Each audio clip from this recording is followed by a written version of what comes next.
GDPS ini berasal dari Garuda Indonesia Group yang memang bergerak di bidang aviasi. Secara layanan, kami sebetulnya tidak terbatas hanya kepada layanan di aviasi saja, termasuk juga untuk yang di industri. Di sini GDPS akan mencapai kategori nantinya industri di 4.0, ya, di mana kami sudah bisa nantinya memberikan solusi melalui penggunaan big data, harus bisa bertahan di tengah kondisi saat ini. Ya, kami hanya harus mau tidak mau bertransformasi tadi. Kita tidak hanya sekedar jualan manpower saja, tapi bagaimana tadi kita menciptakan inovasi-inovasi baru dengan teknologi di dalamnya di situ.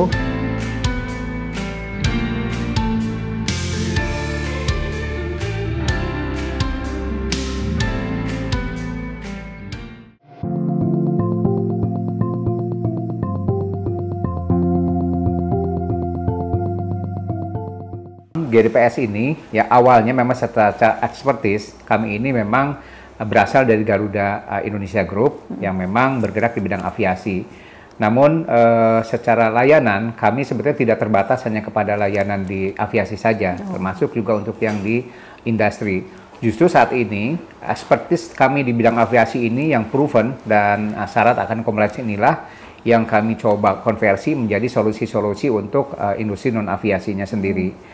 Nah, sebagai sebuah perusahaan yang memang kami coba artinya yang tadinya itu merupakan sebuah labor outsourcing, nah sekarang kami menjadi business process outsourcing. Nah, kami sedang berproses transformasi ya. Jadi proses transformasi dari manpower supplier tadi menjadi perusahaan yang business process outsourcing, di mana perusahaan ini berbasiskan kepada kompetensi, teknologi, dan juga HSSE, karena memang tadi kami dasarnya dari aviasi yang sangat menjunjung tinggi terhadap aspek compliance ya. Nah ini yang sebetulnya yang kami coba terapkan juga untuk yang di GDPS ini. Nah di aspek kompetensi, fokus utama kami adalah meningkatkan kompetensi sumber daya manusia melalui yang tadi training yang specialized ya, karena memang kita di sini ada berbagai macam work scope ya ataupun yang lingkup kerjaan, sehingga nanti dari sisi trainingnya sendiri itu terspesialisasi sesuai dengan job functionnya. Lalu kita juga memberikan pembekalan ya untuk yang sertifikasi yang diperlukan, serta juga melakukan strategic sourcing sehingga SDM kami yang siap memenuhi kebutuhan industri baik secara kualitas maupun kuantitas bisa kita capai di situ. Terpenuhi ya Pak? Ya betul.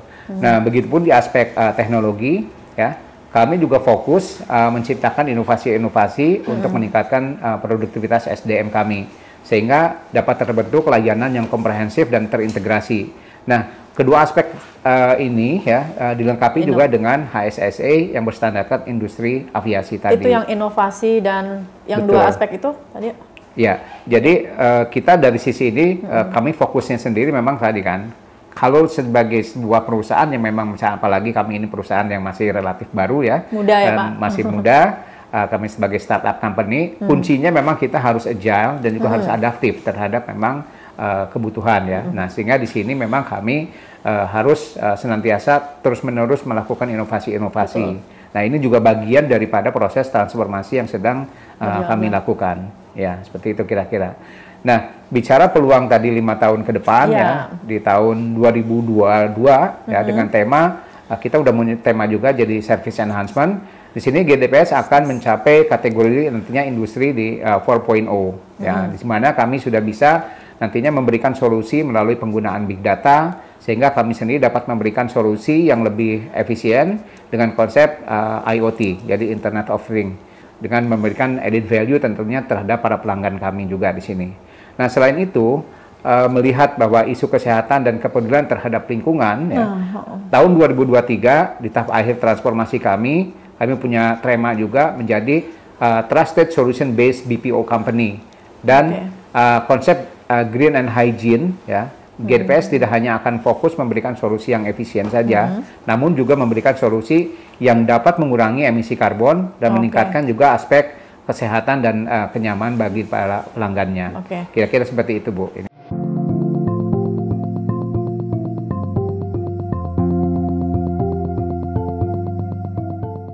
Jadi tahun 2021 ini kita memang tadi, ini adalah bagian daripada proses transformasi yang kami lakukan.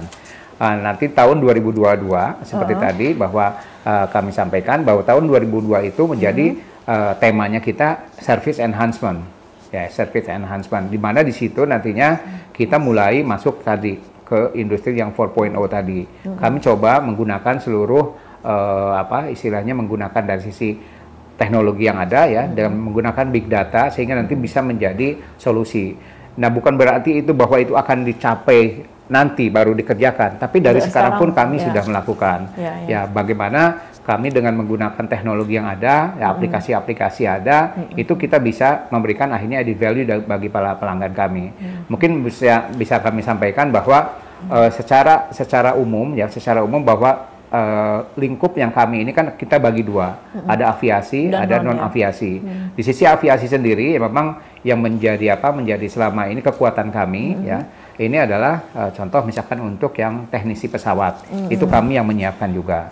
Lalu juga untuk kerjaan misalkan untuk painting, ya painting pesawat juga kami yang ngecat pesawat, itu tenaga kerja dari kami juga. Kalau yang masker Garuda kemarin bukan? Ya, betul, dari GDPS betul, ya. Jadi kami jadi pegawai-pegawai kami yang memang ditempatkan di GMF itulah yang melakukannya seperti itu.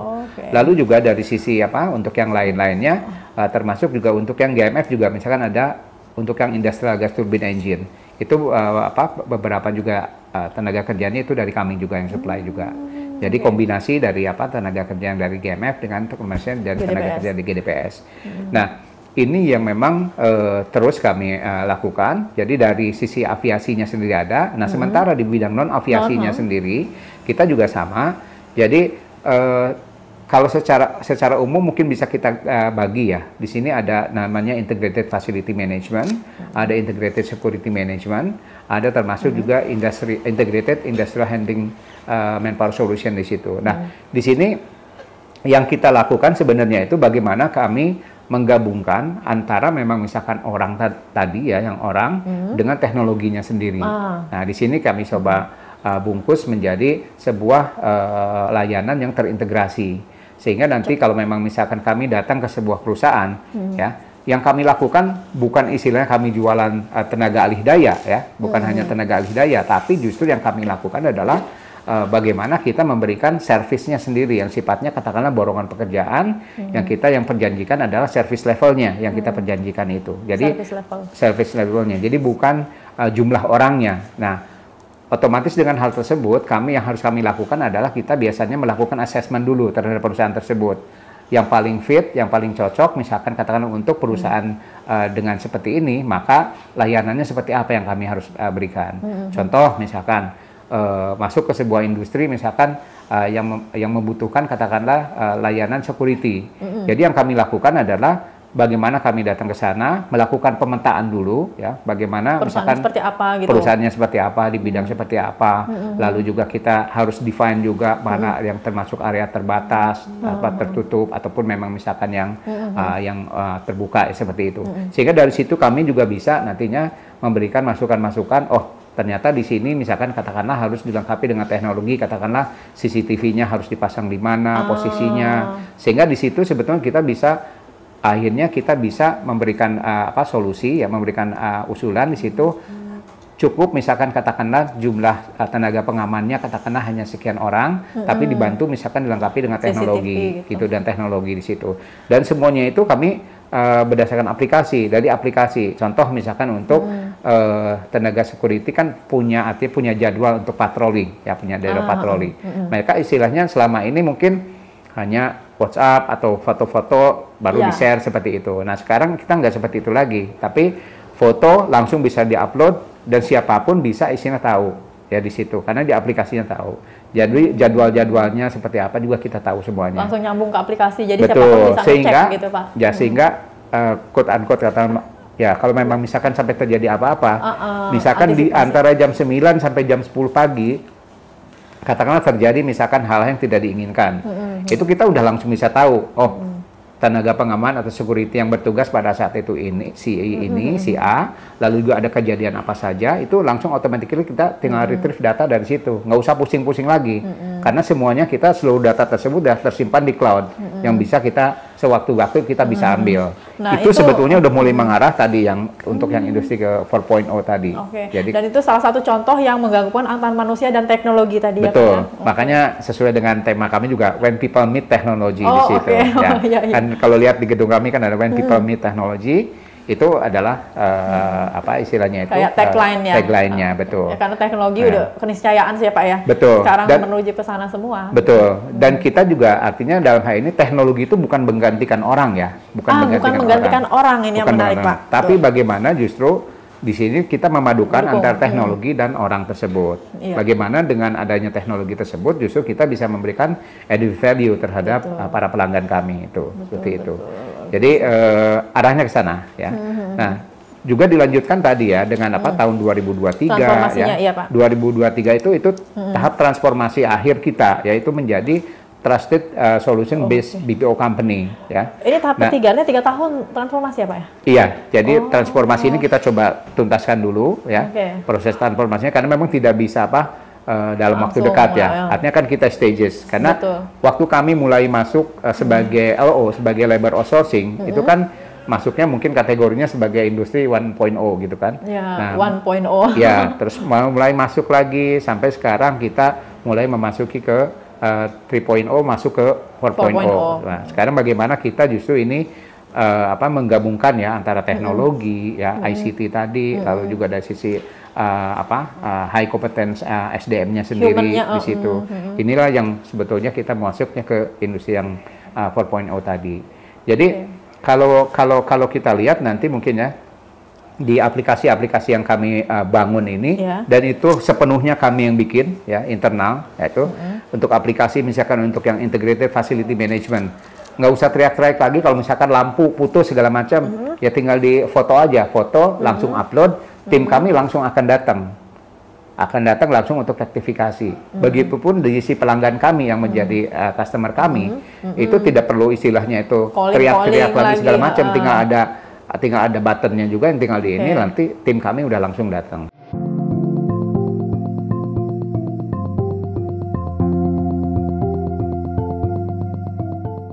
Tidak mudah untuk merubah yang tadinya dari labor outsourcing menjadi business process outsourcing karena yang tadinya istilahnya kita pokoknya hanya menyediakan orang saja gitu kan terserah juga, gitu istilahnya itu dari pihak pelanggan yang mengelola dan segala macamnya. Tapi sekarang dengan BPO menjadi sebuah BPO artinya kan kita yang diperjanjikan itu adalah service levelnya. Servisnya bukan cuma nyediain orang ya kan? Bukan, tapi service levelnya yang diinikan. Misalkan contoh tingkat misalkan katakanlah pencurian nggak boleh misalkan terjadi misalkan zero insiden atau misalkan seperti itu.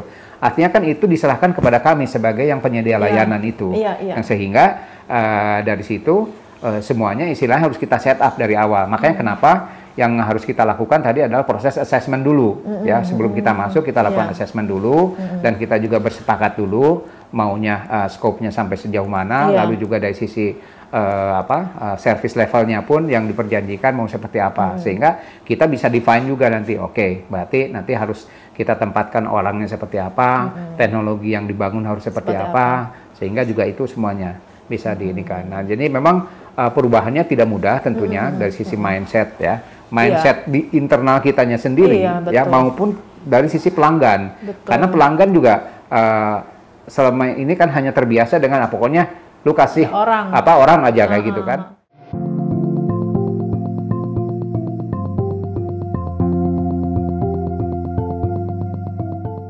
Kenapa kita harus bertransformasi ini? Karena kita menyadari pemainnya labor outsourcing itu terlalu banyak. Ribuan company ya. Nah sehingga itu kalau boleh pakai istilah mungkin jadi ada di red ocean ya, ada di red ocean.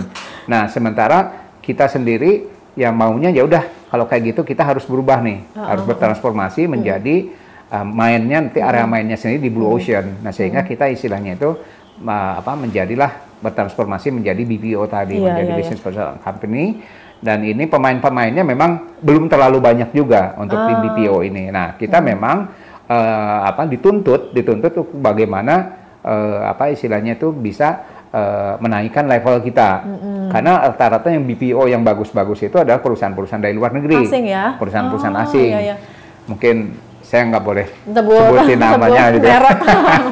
Ya, tapi itu apa betul itu kita mau tidak mau kita dituntut untuk menaikkan meningkatkan istilahnya itu kompetensi kita ke level yang itu supaya nanti kita bisa istilahnya itu comparable juga dengan perusahaan-perusahaan asing yang sudah lama berkecimpung dan sudah lama sekali main di Indonesia dan ini. Dan jadwalnya mereka sudah lama ya. Sudah bedanya lama. GDPS ini sudah baru lama, gitu. Udah puluhan belasan tahun semuanya.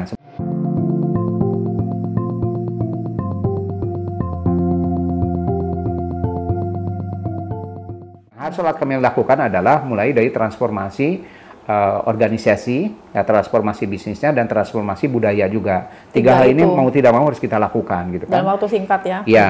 Nah, transformasi organisasi kami pun menyesuaikan dengan bisnisnya sendiri karena tadi bertransformasi secara bisnisnya, makanya organisasinya pun kita harus atur ulang lagi, harus kita rubah juga menyesuaikan dengan kepentingan bisnisnya.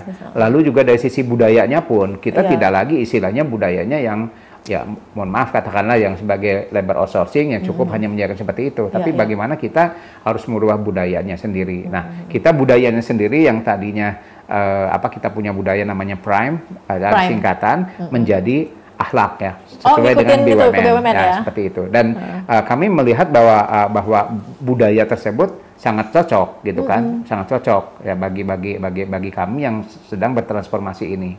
Nah, ini sebetulnya upaya-upaya yang kami lakukan seperti itu. Dan juga mengajak kepada seluruh insan GDPS-nya sendiri supaya tadi mau ikut bertransformasi tadi. Nah, supaya itu bisa ikut, kita tentunya sebagai seorang leadernya kan harus clear ya. Betul. Jadi masalah clarity terhadap goal dan objektif itu harus disampaikan. Biar nggak bingung, Pak. Betul.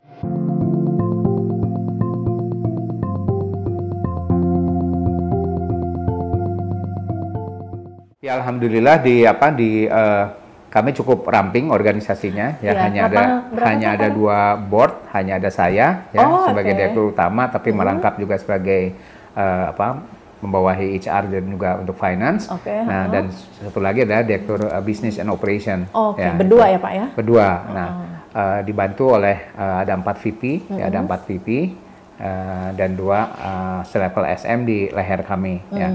Dan semuanya komposisinya itu cukup unik menurut saya. Komposisinya cukup bervariasi mulai dari yang mungkin generasi kayak saya ya, katakanlah kolonial, ada yang senial, ada juga yang milenial. Nah, dan di sini memang cukup banyak yang kaum milenialnya juga. Ya, ini saya pikir mungkin dengan kombinasi ketiga generasi ini justru menurut saya ini sebuah kekuatan, menjadi sebuah kekuatan. Kolaborasi yang pas ya. Betul, menjadi sebuah kekuatan. Kita istilahnya mungkin dari sisi teman-teman yang milenial ini istilah dari sisi kecepatannya, segala macam. Kolonial dengan pengalamannya, Pak. Betul. Dari sisi senior mungkin dengan kombinasi antara pengalaman dan juga dari sisi ininya. Dan sementara dari kami mungkin dari sisi, mohon maaf kata mungkin dari sisi wisdomnya mungkin gitu kan. Ya, ada juga pengalaman yang memang mungkin sudah cukup lama. Nah, ini sebenarnya menurut saya yang menjadi kunci juga ya. Nah, selain tadi yang penting mungkin tadi juga ya masalah clarity tadi ya. Jadi ini kejelasan ini memang harus disampaikan dari awal bahwa kita akan kemana-kemananya seperti itu, sehingga nanti arahnya sendiri jadi lebih terfokus, lebih terarah.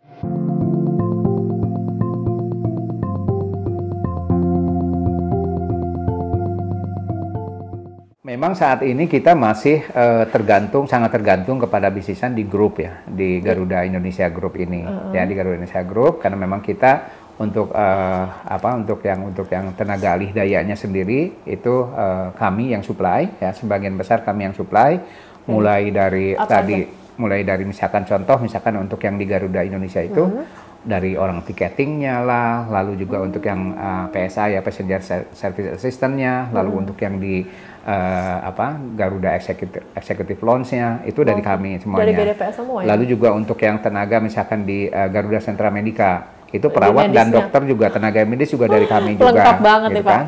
Lalu juga dari GMF pun sama, teknisi pun dari yang kami benar-benar juga. ini tuh, Pak? Betul, yang seperti tadi sampaikannya, termasuk ada paintingnya juga seperti itu. Itu dari kami juga gitu kan. Dan makanya cukup bervariasi, termasuk yang ada di Citylink ya, yang ada di GMF, lalu yang ada di ACS ya, yang di ACS. Aerofood ya, di Aerofood pun itu Oh, iya. ada security-nya dan juga ada beberapa tenaga lainnya itu dari kami juga.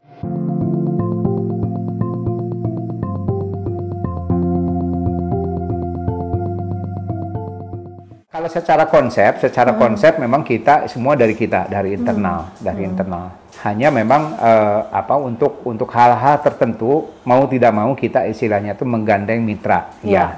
Tapi untuk yang misalkan yang aplikasi-aplikasi sederhana segala macam yang sekarang kita pakai, itu adalah kita buatan sendiri semuanya.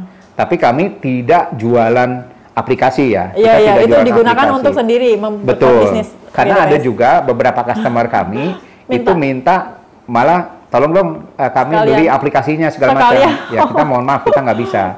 Karena kami juga nggak boleh juga jualan aplikasi karena ada anak perusahaan lain di bawah Garuda yang memang bisnisnya di aplikasi situ. Sehingga kami juga tidak makan jeruk ya Pak ya. Betul, kami tidak itu. Tapi yang kami jual adalah bagaimana misalkan untuk aplikasi tersebut harus ada orangnya juga yang mengelola seperti itu. Tapi kita bandel jadi satu seperti itu. Jadi kita nggak jualan aplikasi.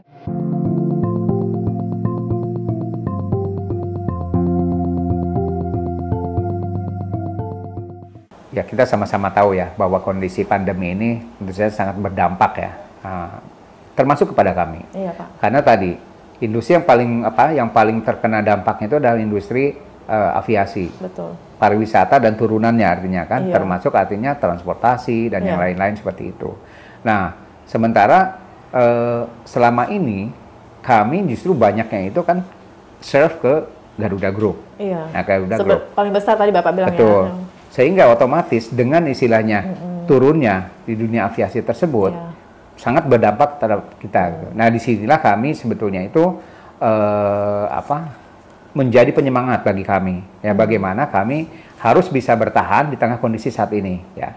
Nah, oleh karena itu tadi kami akhirnya harus mau tidak mau bertransformasi tadi. Ya, dengan bertransformasi tadi itu kita tidak hanya sekedar jualan manpower saja, tapi bagaimana tadi kita istilahnya berupaya menciptakan inovasi-inovasi baru dengan teknologi di dalamnya di situ. Nah, ini sebetulnya yang kami coba artinya itu keluar dari itu. Makanya kami coba membuat produk-produk kami. Mungkin Ibu juga bisa lihat tadi ya di depan Pak. Itu ada semuanya brand kita itu pakai Beyond. Itu awalnya memang ada tema kami itu Beyond Expectation, ada tagnya Beyond Expectation. Nah, dari Beyond Expectation tadi akhirnya kita coba buat turunan-turunannya. Jadi yang menyemangati akhirnya ke produk-produk kami yang lainnya.